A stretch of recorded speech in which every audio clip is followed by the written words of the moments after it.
É isso, também Bia Haddad Maia aqui. Começou com tudo no US Open.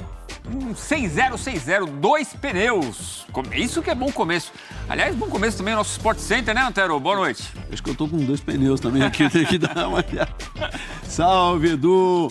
Bom dia. Bom dia. Não é boa noite ainda, né? Bom dia, sei lá. E espetáculo digno de Broadway, de Hollywood. É Sport Center. É o Sport Center. Que está começando agora no horário dos Fortes, ou Strongs, como eles dizem. Strongs. É. Vamos lá, 2 jogos fecharam a rodada do Campeonato Brasileiro, a rodada de número 24. Já a gente fala da vitória do Internacional sobre o Juventude, mas a gente começa com o Corinthians, que ganhou 1-0, mas ganhou do Bragantino. A Lili Nascimento acompanhou a vitória do Timão na Neoquímica Arena. Vitória do alívio, muito graças ao Cássio. Fala, Lili. Olá, Edu, Antero Greco, ao fã de esporte. O Corinthians conseguiu vencer em casa e somar mais 3 pontos no Campeonato Brasileiro. O jogo começou mais ou menos como a temperatura aqui na Neoquímica Arena, frio. Mas foi aos 31 minutos do primeiro tempo que Gustavo Silva, o Mosquito, abriu o placar para os donos da casa e incendiou a torcida. No segundo tempo, uma importante substituição. Saiu Lucas Piton para a entrada do experiente Fábio Santos. Aos 12 minutos, Duqueiroz chutou com força, mas a bola acertou a trave do goleiro Cleiton. Aos 17 minutos, Cássio fez uma importante defesa, mas a que garantiu a vitória do Timão foi bem no finalzinho. Cássio brilhou e acabou garantindo a vitória do Timão em casa. Isso porque o Internacional, que está ali na cola do Corinthians, também venceu essa noite. Vamos agora ouvir os personagens da partida. De facto, na primeira parte fizemos uma primeira parte de qualidade, em que para mim faltou um bocadinho a melhor definição no último terço para conseguir mais do que um golo. Portanto, nós chegávamos à linha de fundo, nós chegávamos dentro da área, mas faltou sempre aquele último passo, o último movimento para materializarmos mais um ou outro golo. Acho que era merecido. E depois na segunda parte perdemos um bocadinho a capacidade de pressão, e esta equipa, quando não é pressionada, tem qualidade, joga. Podemos ter em transição, em contra-ataque, podemos ter feito o segundo golo, não fizemos, e o futebol é mesmo assim. Depois acaba por ser um bocadinho o querer segurar o resultado e começar a vir para trás e a permitir cruzamentos, e foi isso que nos aconteceu. Feliz por esse gol, pelos 3 pontos, que é o mais importante, né? E é isso, agora é focar, temos a semana cheia para trabalhar, né? Para enfrentar o Inter também, que é uma grande equipe. E é isso, seguir trabalhando com humildade, foco e vamos em busca dos nossos objetivos. A briga por título, né? A gente tem que manter nosso nível, nosso foco. A gente sabe que, né, a gente vai ter grandes jogos difíceis, mas a gente sabe da força também da Fiel aqui em casa. E é briga por título, tanto no Brasileiro quanto na Copa do Brasil. Feliz pela vitória, feliz por a gente conseguir, né? Nós viemos de 2 derrotas, era importante para nós nos mantermos entre os primeiros, estar no G4, foi uma rodada boa, que a gente conseguiu tirar vantagem do pessoal da frente, então feliz pela vitória, pelo empenho, dedicação, sofrido como sempre, os jogos do Corinthians, mas no final das contas todo mundo saiu feliz, saiu contente com o resultado, saiu feliz com a vitória e nos dá confiança, e temos uma semana toda para trabalhar e em busca da próxima vitória no próximo domingo. Ê, Cassião. Ó o título, Antero, você que gosta. Ele anda cassiando defesas importantes. Boa. Ponto. Se o Cássio a bola for pro gol, ele pega, né? É, isso aí. Ele é o segundo goleiro que passou mais jogos sem ser vazado neste Brasileirão. 10 dos chamados clean sheets em 21 jogos. Como? Clean sheets, sem tomar gol. O líder é o Everton, do Palmeiras, com 11 em 22. E empatados em terceiro lugar, Daniel do Inter e Everson do Galo, com 9 jogos sem sofrer gols. Você que manja muito inglês, sheets não é outra coisa, não? É quase. É quase. Ah, tá. É uma diferencinha aí. Agora, o Corinthians volta a vencer depois de 3 jogos no Campeonato Brasileiro, né? Nada, que eu tô com esse negócio com cheat na cabeça. Cheat. Aí, então, já eram 3 jogos. O Corinthians venceu na Copa do Brasil, mas no Brasileirão eram 3 jogos sem vitória. Empate, 2 derrotas. O Bragantino amaga já o 4º jogo sem vencer no Brasileirão. Muito graças ao Cássio esse resultado, né? Sim, foi. Olha, a partida, ela foi curiosa. No primeiro tempo, há um certo equilíbrio, a chance melhor antes do gol do Corinthians foi do Bragantino, um contragolpe do Johan. Ele deixou o Arthur, né, na cara do gol, e o Arthur tentou dar uma cavadinha e a bola foi para fora. Aí, logo um pouco depois, na sequência, veio o gol, a gente está vendo aqui o gol que definiu o placar. Tá bom. Presente para o Mosquito, né? Foi, que a bola ainda desviou, né, no jogador do Bragantino. Aí, tá, deu aquela acalmada de novo no ambiente. Segundo tempo, o Corinthians começa melhor, tocando a bola, tal, o Bragantino um pouco acuado. Não é o Bragantino atrevido, ousado do ano passado, que chegou à final da Sul-Americana, que chegou nas primeiras colocações do Campeonato Brasileiro, enfim. É um time hoje mais, embora com lampejos de bom futebol, mas é um time hoje mais contido. Aí o Corinthians teve a possibilidade de fazer o segundo gol, uma bola na trave do Queiroz. Teve uma outra chance com o próprio Mosquito. Aí o Vitor Pereira, como até admitiu, no final ele quis segurar, ele já começou com trocas. Tirou o Renato Augusto, tirou o Roger Guedes, colocou o Ramiro, colocou o Vital. O time deu uma quedinha. Nos 15 minutos finais, por aí, o Bragantino falou, agora seja o que Deus quiser. E foi para cima do Corinthians. Criou oportunidades e o Cássio fechou o gol. Ele garantiu esse resultado. Bom, o Corinthians vai para a sua 12ª vitória. Puxa vida, é um time que venceu bastante. Ele tem só uma vitória a menos do que o Flamengo e 2 a menos do que o Palmeiras. Tudo bem, empates, derrotas, são outros departamentos. E tem outra coisa também no Corinthians. A defesa ainda é das menos vazadas do campeonato. Mas o ataque, se pegarmos os 7 primeiros colocados, ele é o 7º, com 27 gols. Então, quer dizer, é um time ainda muito mão de vaca, muito avarento, muito econômico para fazer gols, né? E para também criar situações de gol. Isso que faz com que o Corinthians acabe, às vezes, sofrendo um pouco mais da conta, né? Porque não cria muito e uma outra oportunidade que ele acaba criando a mais, ele não aproveita. Eu sei que o importante era vencer, dar uma acalmada. O resultado da semana passada na Copa do Brasil foi legal, também fora de casa. Esse time está com pinta, talvez aí o Adson, né, que a gente pode ver, mas está com pinta de ser aquele que o Vitor Pereira hoje considera o principal, o melhor. Claro que ele pode ir fazendo algumas mudanças. É um time que está na briga pela Copa do Brasil. No Campeonato Brasileiro, o empate do Palmeiras no fim de semana, nós falamos que não tinha sido ruim para o Palmeiras, mas foi bom para o Corinthians, foi bom para o Flamengo, foi bom para o Internacional, que os 3 venceram. Não foi para o Fluminense, que empatou, nem para o Atlético Paranaense. Os 3 se aproximaram um bocadinho. Um bocadinho. Mas ainda falta também um bocadinho mais de um futebol equilibrado e consistente e, sobretudo, atrevido do Corinthians. Quantas vezes a gente já não falou, Cássio fecha o gol na partida do Corinthians, na vitória, quantas vezes? Mas vamos dar uma olhada um bocadinho, então, na tabela de classificação do Campeonato Brasileiro. O Palmeiras segue na liderança com 50 pontos.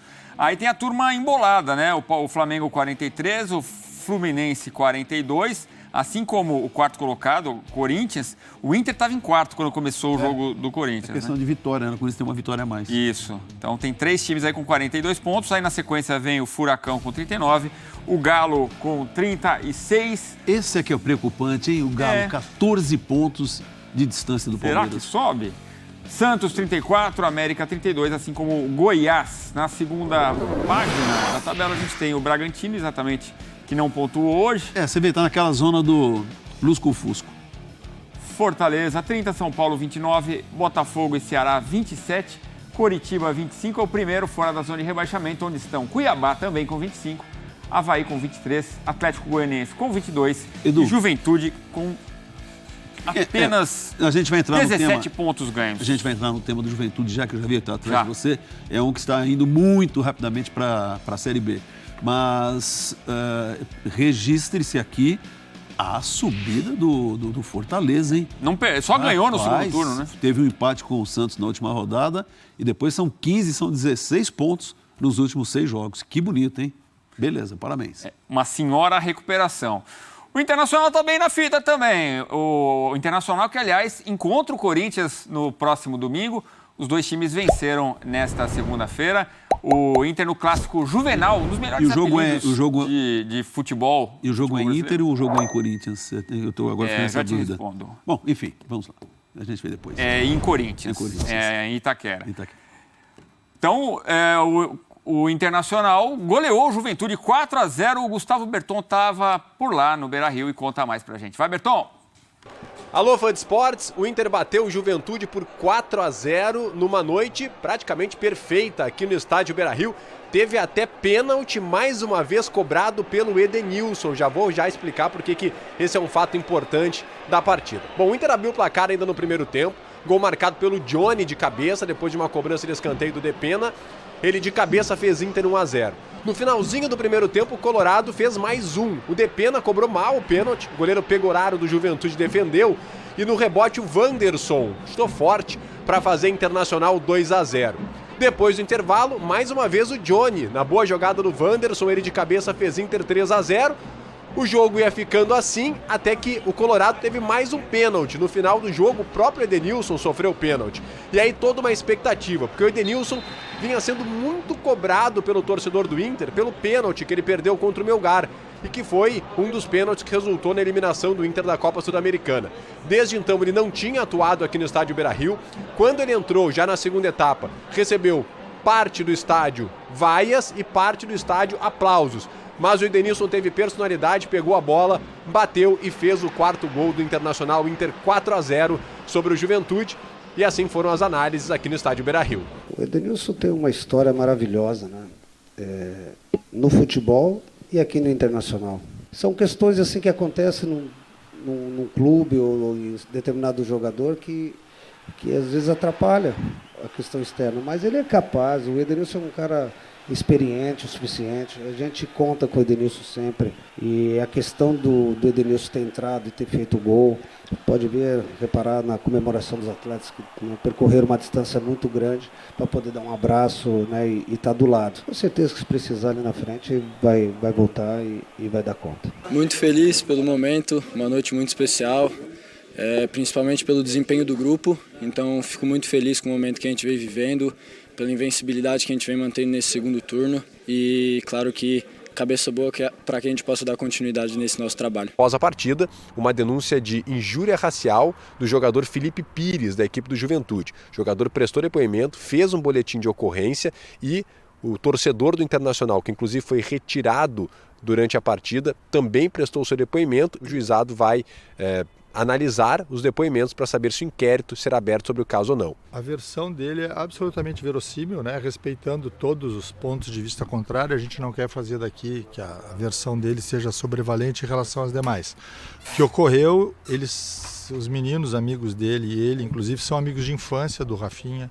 Eles foram ao hotel cumprimentar o Rafinha hoje e todos os palavrões até e as brincadeiras que eles fizeram na substituição do Rafinha, que era a estreia dele no profissional, por isso que eles, sendo de Caxias e Colorados, vieram ao jogo se posicionar atrás do banco de juventude por conta do amigo de infância. Depois, perante a delegada, foi que nós constatamos ouvindo os áudios e os vídeos, é que realmente não tem nenhuma expressão que lembre a injúria racial. Bom, o Juventude repudiou os supostos atos racistas, abre aspas. O Esporte Clube Juventude reitera seu repúdio para com todo e qualquer tipo de ato racista ou discriminatório. Na noite desta segunda, ao minuto 36 do segundo tempo da partida diante do Internacional, no Beira-Rio, o atleta Felipe Pires foi alvo de insultos racistas de um torcedor do Inter, que foi prontamente identificado pela segurança do clube mandante.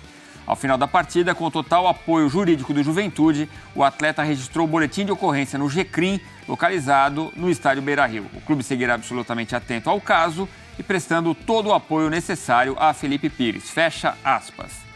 O Colorado também escreveu, abre aspas, o Clube do Povo manifesta seu absoluto repúdio a todo e qualquer tipo de preconceito. O Internacional está ajudando as autoridades na apuração dos fatos e reitera seu apoio ao Juventude e ao atleta. O clube lamenta que o episódio tenha ocorrido na partida, quando o time atuou com a camisa preta e um patch antirracismo elaborado pela CBF, estampado em seu novo uniforme, fecha aspas. Esse patch foi usado por todos os times do Campeonato Brasileiro nesta rodada, antirracismo e anti-homofobia.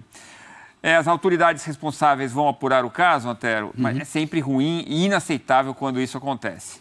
Ainda mais um dia em que o Colorado teve uma atuação tão boa, ali brigando pela 4ª colocação, está com o mesmo número de pontos do Corinthians. Começando pelo fim, né? Infelizmente, mais uma vez, a gente tem esse tipo de comportamento, de reação. Eu não entendi bem a explicação dele, que eram amigos do Rafinha, os caras vieram, mas são colorados e vieram de Caxias, aí foram brincar com um amigo que entrou em campo, mas xingam. A alegação... Eu não consegui entender essa história da brincadeira. Assim, né? Ele falou... Era um incentivo que soou como uma ofensa racista. Bom, tudo bem. Não vamos prejudicar ninguém, porque não ouvimos, né, o que tem. Seria assim, vamos, Rafa, caramba. E aí seu Nando do caramba. Mais ou menos isso. Então, é muito chato. A gente está sempre repetindo isso daqui, mas como falamos em várias ocasiões, é muito chato repetir, é muito chato que aconteça isso. Mas nós vamos sempre bater nessa tecla e vamos combatê-la. Combater qualquer manifestação de racismo e outros comportamentos assim condenáveis. Né? Tende a parar com esse negócio. Há muita forma de brincar, de zoar, de tirar onda com o adversário, sem que necessariamente se apele para racismo, xenofobia, homofobia e coisas do gênero. Dá para brincar bastante. Agora, quem brincou assim, depois de ter feito o primeiro gol, foi o Internacional, mas até fazer o primeiro estava um tanto complicada a situação. Até o Internacional tinha, até então, acho que 7 ou 8 escanteios a seu favor, né? Tentava chegar ao gol do Juventude, não conseguia, havia já uma certa impaciência da torcida, e aí com o primeiro gol, o gol do Jônia, a história do abriu a porteira, aí foi mais fácil passarem o resto. Eu não gosto mais dessa expressão, não. Ela foi usada de uma forma muito inadequada um tempo atrás. Então, vamos dizer o seguinte, depois que foi feito o primeiro gol, aí ficou mais fácil serem feitos os outros gols do Internacional. E o fato de ir para o intervalo com 2-0 deixou ainda o Inter bem mais relaxado. Né? E os outros 2 gols, bom, o terceiro veio logo de cara, no começo do segundo tempo, o quarto foi uma consequência até do Juventude entregue, o Internacional também foi até poupando um pouquinho o seu ritmo, depois de ter essa vantagem tão ampla. Era importante para o Internacional vencer bem, com um placar desse também. O Internacional hoje é um dos times que tem um dos melhores ataques da competição, são 38, acho que tem um só a menos do que o Palmeiras, 38 também acho que tem o Fluminense, o Flamengo, se eu não estiver enganado. O número de vitórias do Internacional subiu, agora a gente tem 11, né? Não é o 4º colocado justamente por esse critério, o Corinthians tem uma a mais. Então, é um time que volta, pelo menos, a almejar uma posição de destaque, ficar no bloco principal e ir para a Libertadores ano que vem. Título é possível, mas é uma outra história. O Internacional, nós falamos Internacional, ainda ele vai ter confronto com o Palmeiras, mas aí eu acho que é a última rodada. O Internacional vai jogar com o Fluminense e o Internacional vai jogar vai jogar com o Fluminense. Ele tem, enfim, confrontos diretos, pelo menos com 2 dos times que estão na parte de cima da classificação. Então, se mantiver essa toada e, sobretudo, não perder pontos contra a turma da parte de baixo, quem sabe o Internacional chegue no final da competição brigando pelo título. Um título que 2 anos atrás lhe escapou nas 3 últimas rodadas, hein? Teve aquela derrota com o Sport em casa e depois, na antepenúltima, depois o empate com o Corinthians, né? Na última. E se o Edenilson marcasse naquele último jogo, seria campeão, né? Foi até isso que a gente falou, né? Que o torcedor ainda pega no pé dele um pouco, né? O Internacional hoje, dos times importantes, dos times da Série A, é aquele que há mais tempo não vence o Campeonato Brasileiro. Muito bem, vamos lá. Vamos falar de Conmebol Libertadores agora. Nesta terça-feira começa a disputa pela vaga na final, começam as semifinais. Vamos falar de Atlético Paranaense e Palmeiras que se enfrentam na Arena da Baixada. Jogaço, Filipão contra seu antigo time, contra o Abel Ferreira. Só uma coisinha antes de falar. Eu falei que o Internacional joga com o Flamengo, fora de casa.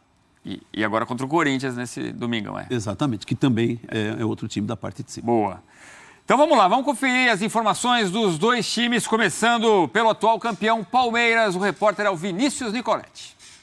Olá, Edu, Antero, grande abraço para vocês, abraço a todos que acompanham o Sport Center. No frio de 7 graus aqui em Curitiba, Palmeiras chegou na capital paranaense no início da noite desta segunda-feira. A delegação com 24 jogadores, 2 desfalques. O volante Danilo e o meia Gustavo Scarpa, os dois que foram expulsos na fase de quartas de final contra o Atlético. Para o lugar de Danilo, entra Gabriel Menino, sem muito mistério. Para o lugar do Scarpa, aí a dúvida. 3 opções para o técnico Abel Ferreira. A primeira delas, o argentino Flaco Lopes, com o Rony deslocando para o lado do campo. Segunda opção, o Wesley. E a terceira, o Bruno Tabata, pela primeira vez na equipe titular. Palmeiras defende 2 invencibilidades na Arena da Baixada, a primeira como visitante na Libertadores. Não perde desde 2019. Uma semifinal de Libertadores, a decisão é mais uma oportunidade de continuar fazendo história. A gente sabe o quanto vai ser difícil, o quanto é um adversário difícil dentro da sua casa, mas acho que a equipe está muito bem preparada, se preparando bem, entendendo bem o adversário. Vai saber entender o que a Libertadores pede, o que exige de nós, que é jogar a Libertadores e fazer uma grande primeira etapa, né, que é o primeiro jogo. E o Atlético Paranaense, quem conta como vem o Furacão é o repórter Eduardo Afonso. Fala, Edu! Fala, Nicoletti, tudo bem com você? Eu volto aqui da fria Curitiba, aqui na frente da Arena da Baixada, onde o Felipão encerrou a preparação do Atlético Paranaense nesta segunda-feira, com um treino no final da tarde, início da noite. E o Furacão vai ter novidades contra o Palmeiras na semifinal da Comebol Libertadores. 3 volantes, uma dúvida entre um quarto homem de meio de campo ou um terceiro atacante, e Vitor Roque como titular no lugar de Pablo. Por falar em Vitor Roque, Felipão falou mais uma vez bem da principal contratação da história do Atlético Paranaense. Que ele é uma joia, ele é espetacular, é um menino puro, muito bom de trabalho, mas ainda está em formação, porque ele tem 17 anos. E o nosso torcedor, às vezes, não já enxerga o Vitor como a solução de tudo. Ele vai ser solução à medida que ele for evoluindo, ano para ano. Ele vai melhorando, imagina daqui 2 ou 3 anos. Esse é o Vitor Roque que nós queremos ver. Tá aí o Felipão, que fez alguns testes no treinamento da tarde desta segunda-feira, mas basicamente ele conta com a volta de todos os jogadores que foram poupados contra o Ceará. Um provável Atlético para pegar o Palmeiras no esquema 4-4-2. Bento no gol, Kelvin, Thiago Heleno, Pedro e Abner, meio de campo, Hugo Moura, Fernandinho, Alex Santana e provavelmente Terans como quarto homem de meio de campo, no ataque Canóbio e Vitor Roque. Vencer em casa, com a arena lotada nesta terça-feira, para ter conforto no jogo da semana que vem, no Allianz Parque. Eu volto aos estúdios da ESPN, com você, Xará Edu Elias, e com você, Antero Greco. Boa sequência de Sport Center. Obrigado, Edu, Afonso, valeu. Mistérios do Filipão, certeza a gente não tem. Você botou os 2 ou eu também botou os 2? Pronto. O que mandam é não abotoar o de baixo. Mas agora já botou um, pronto. Bom, enfim, certeza que o Danilo e o Scarpa não jogam. Isso é. A gente tem uma seleção aqui, nossa produção separou, 5 jogadores do Furacão e 5 jogadores do Verdão. Você, Antero, vai escolher quem pode decidir essa partida da ida nesta terça-feira à noite. 5, né? Vamos lá. Bento, Thiago Heleno, Fernandinho, Terans, Vitor Roque. O Everton, Gomes, Rafael Veiga, Dudu e Rony. Vamos começar pelo número 5? Pelo número 5? Vamos. Tem que ser nessa ordem. Número 1 é o cara que é o seu favorito para decidir. É? Tá, número 5 eu começo então com o Fernandinho. Fernandinho, jogador importante para orientar o time, pela qualidade dele, pela experiência, aquele cara que pode ditar o ritmo do Atlético. Então, para mim, é um jogador importante nesses 2 jogos. Número 4, eu vou pôr o Dudu. Dudu. Mais um Eduardo aqui no Sport Center. Põe aqui, eu vou pôr o Dudu. Ele não tem sido assim muito pródigo em gols, mas é aquele jogador que é válvula de escape do Palmeiras, ele inicia jogadas de contragolpe, ele é um excelente garçom. Então, foi o garçom pro gol do Rony, né? De bicicleta contra o Fluminense. Então, eu boto o Dudu. Muito bem. Outro jogador que pode ser importante, o Rony.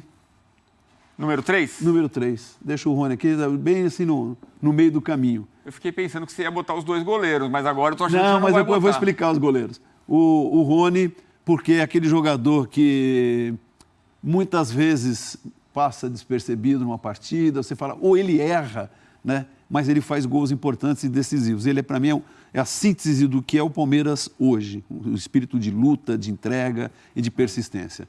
O número 2... Número 2. Você não vai botar o Vitor Roque? Não, então, ele estava 2 ou 1, mas eu vou pôr o Vitor Roque como 2. 2.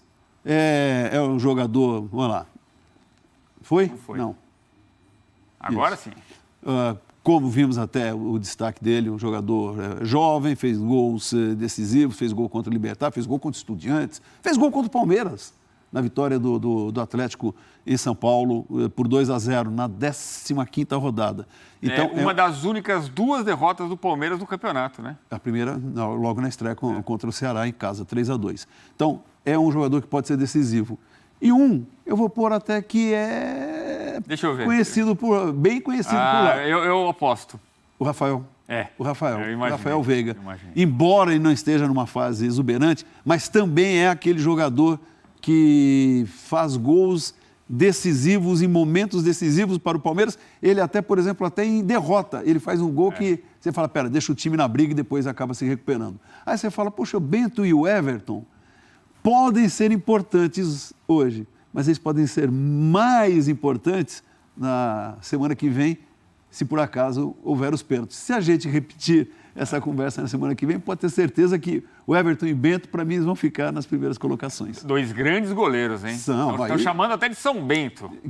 Isso era que interessante, né? Então sai o Santos, sai um monte então, de Santos. Ficou um Santos só que tem resolvido que é o Bento. O Everton, também conhecido, muito conhecido no Paraná, é outro que pode ser decisivo.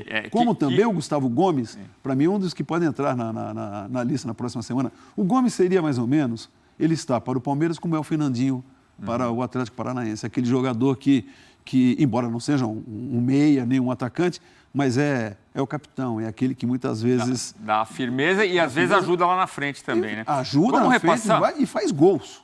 Vamos repassar, então? Número 5, Fernandinho. Número 4, Dudu. Número 3, o Rony. Número 2, o Vitor Roque. Primeirão, Rafael Veiga, os jogadores que, na opinião do nosso Antero Greco, podem decidir a parada nesta terça-feira. E como vai ser essa parada, Antero? Você está esperando um jogo amarrado ou, de repente, a gente pode ter aí o Palmeiras surpreendendo? Pela escalação que o Eduardo Afonso trouxe, com o Terans, com o Vitor Roque, com o Canóbio, o Atlético Paranaense pensa sim em atacar, né? Olha, vamos pensar aqui, um time de Filipão, marcação forte. Não vai ter moleza para nenhum jogador do Palmeiras. Marcação forte, firme. Por jogar em casa, vai criar, vai para cima do Palmeiras, mas eu diria que sim, com cuidado, com cautela, porque, primeiro, que é um estilo do Filipão, ele gosta de ser seus times bem seguros. Segundo, porque ele sabe que o Palmeiras gosta disso. Se o time for para cima, aí é que ele vai encontrar espaço. É um jogo de difícil prognóstico. Agora, o Palmeiras, eu comentava aqui com o Edu, enquanto vimos o noticiário do Palmeiras, a escalação com o Dudu, o Wesley e o Rony. Me surpreenderia o Abel colocar 3 jogadores com essas características, né, de mais assim de ataque. Claro que o Wesley é um jogador que sabe também recuar, o próprio Dudu já mostrou isso, mesmo o Rony, embora o Rony seja aquele cara que vai, que aliás é outro muito conhecido, né? Eu esqueci, esse conhecido demais da torcida do Atlético, né? E o Rony é aquele jogador que dá canseira, que faz uma fumaça tremenda na zaga adversária, mas seria um Palmeiras que me surpreenderia. Então você aposta mais no Tabata? Eu diria que o Tabata seria uma opção natural por aquilo que a gente está acostumado a ver o Abel fazer. Num mata-mata fora de casa. Ele ter um jogador que teria mais ou menos a função do Scarpa, né? Ou na criação ou na contenção. Agora, se os dois resolverem jogar para o ataque, aí é um jogo para muitos gols. Mas tenho a impressão de que pode ser jogo assim, econômico em gols, mas tenho certeza de uma coisa. A gente tem o Palmeiras em alta conta, porque bicampeão da América, em seguida, tem 3 títulos, é tricampeão no total. É um time que, de novo, chega a uma semifinal, está invicto, faz uma campanha assim impecável. No entanto, eu digo que o Palmeiras vai sofrer muito, mas muito mais, linda imagem, contra o Atlético Paranaense do que se tivesse pegado o Estudiantes. Até porque iria jogar na Argentina, um Estudiantes mais empolgado, aberto, e aí o Palmeiras ia se sentir à vontade. Palmeiras pode avançar, evidentemente, é o bicampeão, mas ele corre um tremendo risco contra um adversário que está se firmando nos últimos anos como um concorrente de elite. Só faz crescer. É Abel Ferreira contra Filipão, 2 bicampeões da América se enfrentando, atrações também no banco de reservas. Mas olha, daqui a pouco nesse Sport Center, uma entrevista exclusiva com o Fernandinho. Dá só uma olhada. Quero ver. Acho que o Atlético demonstrou ao longo dos anos que tem mérito de chegar nessa posição hoje. Não é por acaso que o clube chegou numa situação como essa, de poder jogar uma semifinal de Libertadores. E eu espero que o nosso time possa estar muito bem inspirado para a gente conseguir essa classificação tão sonhada. E juntos nós possamos aí conquistar esses objetivos que nós queremos. A experiência do Filipão, a juventude dos nossos jogadores e juntar essas duas coisas aí para a gente conquistar aquilo que a gente quer. E outro rubro-negro, o Flamengo já está na Argentina para enfrentar o Vélez nesta quarta, na outra semifinal da Conmebol Libertadores. Pedro Henrique Torre acompanhou a chegada do Mengão. Valeu, Edu Antero. O Flamengo já chegou aqui em Buenos Aires para a partida desta quarta-feira, semifinal de Libertadores contra o Vélez Sarsfield. Transmissão da ESPN nessa Copa Libertadores. Flamengo que chegou com o zagueiro Davi Luiz, ele que tem uma hepatite viral considerada leve pelo clube. Treinou nesta segunda-feira no CT do Ninho do Urubu, foi relacionado e veio aqui para Buenos Aires. A participação dele na partida desta quarta-feira, no entanto, ainda é incerta, isso porque o Flamengo ainda espera ver o jogador nesta terça, CT do Boca, treinamento à tarde, ver como ele vai reagir, e aí sim o técnico Dorival Júnior vai decidir se escala Davi Luiz ou Fabrício Bruno na defesa. O restante da equipe vai ser aquele time de Copas, já decorado pela maior parte dos torcedores. Santos, Rodinei, aí tem a dúvida, Fabrício Bruno ou Davi Luiz, Léo Pereira e Felipe Luiz, Thiago Maia, João Gomes, Everton Ribeiro e Arrascaeta, e na frente a dupla Pedro e Gabigol. Flamengo e Vélez Sarsfield jogam aqui então quarta-feira, 21h30, semifinal de Libertadores, com transmissão da ESPN. Também nesta segunda-feira, arrematando, o Flamengo anunciou a saída em definitivo do meio atacante Vitinho, vai por Al Ettifaq da Arábia Saudita, liberado, sem ônus, mas o Flamengo fica com 35% em caso de uma negociação futura. Um abraço. Valeu, Pedro, obrigado. Flamengo chega com tudo na Argentina, né? Chega como favorito. Sim. Nesse lado da chave, a gente tem um favorito mais claro, né? Vem de bons resultados, ótimos resultados no Brasileirão, na Copa do Brasil. Mesmo com o time em reserva, vem jogando muito bem. Mas não dá para descuidar, não, né? Vélez é um time cascudo. Não é o dá. único representante argentino que deixou o River Plate pelo caminho. É sempre bom a gente lembrar. Não dá para descuidar. Claro, historicamente, temos aqui o Vélez atravessado na garganta. Ele impediu o tri do São Paulo, tri consecutivo, sim. 92, 93, 94. Naquela época era o Vélez do Tilaver, né? Era do Tilaver.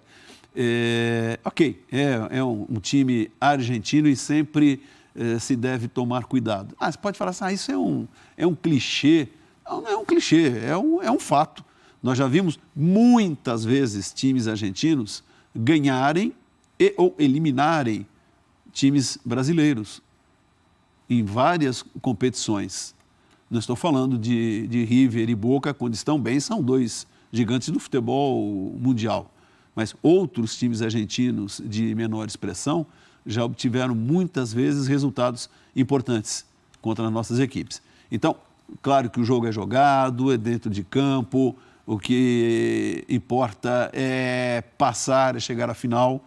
São 2 partidas, então o Flamengo pode, numa noite desastrada, eventualmente voltar sem uma vitória, mas o importante é voltar vivo, pode perder por uma diferença de um gol que resolve, ou tem muita possibilidade de resolver em casa. No entanto, se for o Flamengo, que a gente tem visto no Campeonato Brasileiro, na Copa do Brasil e mesmo na Libertadores, um Flamengo equilibrado, consciente, criativo, solidário, é um Flamengo que segue adiante, é um Flamengo que pode voltar com uma vitória, não diria uma vitória folgada, mas com uma vitória da Argentina. Pode voltar.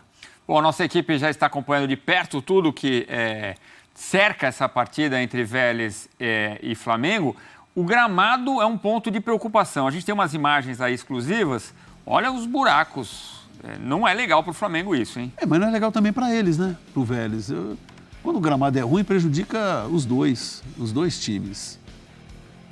Tá feio, tá seco, né? E a gente tem tido aqui gramados com a qualidade melhor. Essa imagem dá para ver como está mais prejudicado, né? E seco pode ficar mais duro, ou a bola quicar de uma forma diferente. Ela pode, eventualmente, pegar numa dessas falhas aí e desviar. Mas por isso que eu te falei, vamos pensar também que pode prejudicar o Vélez. O Vélez está acostumado a jogar nesse campo. Mas diante de um adversário mais forte e que ele se veja pressionado, também pode se enroscar. Que tenhamos um grande jogo nessa quarta-feira, transmissão dos canais ESPN também no Star Plus. Vamos às informações do time argentino, o Vélez Sarsfield, que vai ter um desfalque importante para essa partida. Vamos agora com o Lúcio Silveira, nosso companheiro Lúcio Silveira, e as notícias dos argentinos. Vai, Lúcio! Depois de mais um empate pelo campeonato local, o Vélez troca o chip e começa novamente a pensar na Copa Libertadores da América. O desafio é enorme, bater o Flamengo, um dos favoritos da competição. Cacique Medina falou sobre o seu compatriota, sobre a Arrascaeta, os cuidados que o Vélez tem que ter com esse jogador. Georgian es un gran jugador, es un jugador desequilibrante, uno de los jugadores más importantes que tiene Flamengo. Es un jugador determinante tanto para la asistencia como para las situaciones de gol o mismo para los goles. Se mueve muy bien entre líneas, es un jugador que tiene una confianza muy importante, pero tiene otros jugadores también Flamengo como para tener cuidado, no solamente Georgian, sino hay otros jugadores que también son determinantes. El partido más importante, como tú bien decís, de mucho tiempo esta parte. Y bueno, estamos la verdad muy bien, nos encuentra muy bien porque el equipo ha aparecido en los momentos importantes, en los partidos determinantes, como fueron los partidos de Copa Libertadores. Y bueno, y la verdad que el equipo se encuentra en un buen momento, ¿no? En un buen momento para afrontar esta série que obviamente vai ser dura, vai ser difícil. O técnico do Vélez não quis confirmar time. Não contará com Máximo Perrone, com um problema na região do tórax. Substituto, possivelmente, Santiago Cáceres, mas ainda sem confirmação. Um último trabalho nessa terça-feira, todos concentrados aqui na belíssima Villa Olímpica, a casa do Vélez.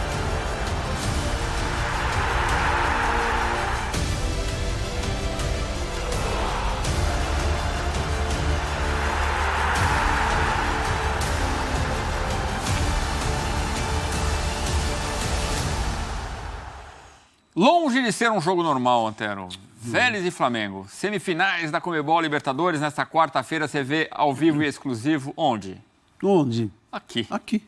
Na ESPN, no Star Plus.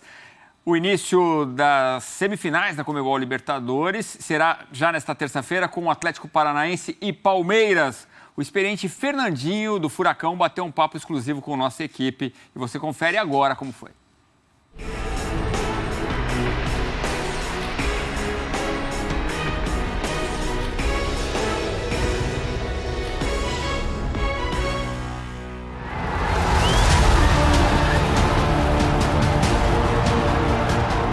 Pelo fato da gente estar jogando uma semifinal de Libertadores, essa motivação ela já é grande por si só, né?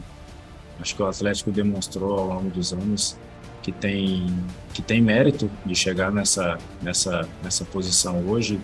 Não é por acaso que o clube chegou numa situação como essa, de poder jogar uma semifinal de Libertadores. No último minuto do tempo regulamentar, Rômulo entrou para escrever a história!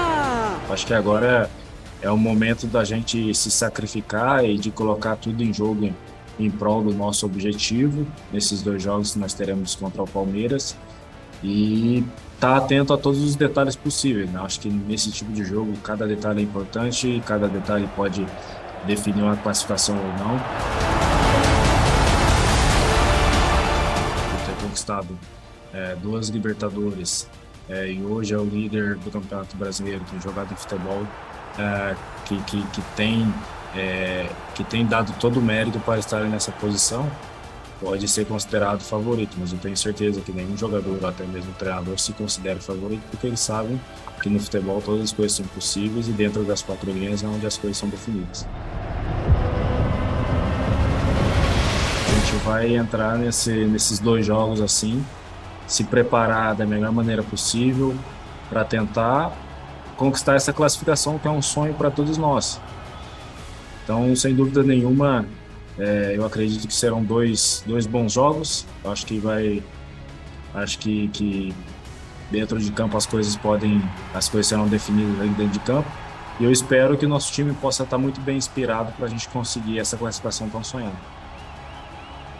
Que juntos nós possamos aí conquistar esses objetivos que nós queremos. A experiência do Filipão, a juventude dos nossos jogadores e juntar essas 2 coisas aí para a gente conquistar aquilo que a gente quer.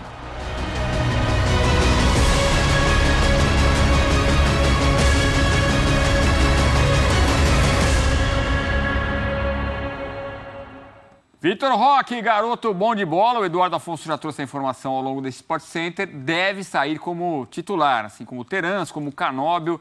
É o que o Fernandinho falou, né?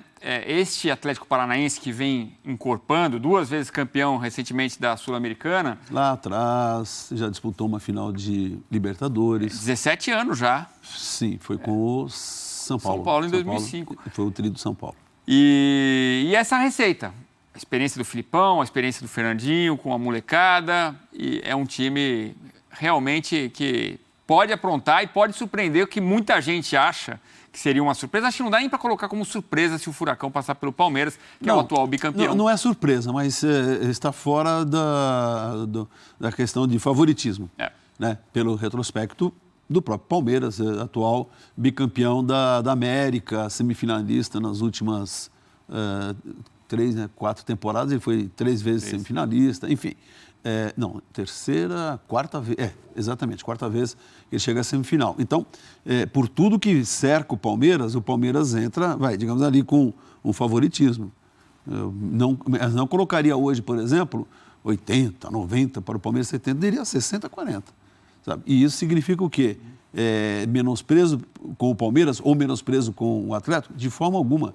Na verdade, respeito pelo que o Atlético tem feito, né, e pelo fato de chegar a essa semifinal, de recentemente também ter dado um grande susto no Palmeiras, no Campeonato Brasileiro.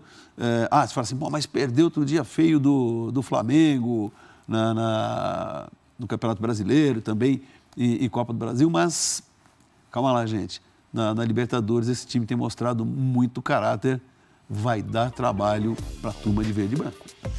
Muito bem, e nesta terça-feira chegaremos a 1 da manhã, de terça para quarta-feira, ficar com tudo resolvido no primeiro confronto. No primeiro jogo. Vamos ver quem leva. Mas não vejo esse duelo como aquele que você fala, a primeira partida vai decidir.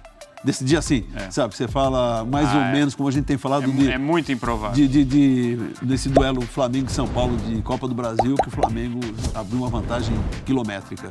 Eu acho que vai ser aquele jogo ali equilibrado. Valeu, Antero! Até Valeu, fã de esporte. A gente espera você então nesta terça-feira, 1 da manhã, aqui em mais um Sport Center. Até lá! Volveremos. A musiquinha quando toca.